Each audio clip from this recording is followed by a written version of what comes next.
TTD కీలక నిర్ణయం తీసుకుంది. శ్రీవారి లడ్డూల దళారీలకు చెక్ పెట్టేలా నిర్ణయం తీసుకుంది. శ్రీవారి లడ్డూ జారీ విధానంలో మార్పులు చేసింది.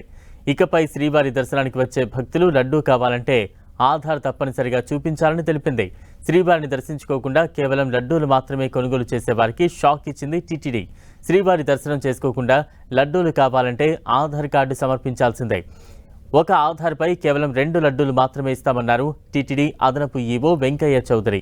ఒక ఆధార్ కార్డుకు రోజుకు ఒకసారి మాత్రమే లడ్డూలు ఇస్తామన్నారు. శ్రీవారిని దర్శించుకున్న భక్తులకు టోకెన్పై 1 లడ్డూ ఉచితంగా ఇస్తున్నామని తెలిపారు.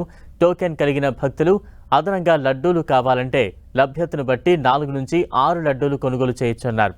దళారీలను కట్టడి చేయడానికి మాత్రమే ఆధార్ కార్డుపై 2 లడ్డూలు విక్రయిస్తున్నారు అదనపు ఈవో వెంకయ్య చౌదరి తెలిపారు.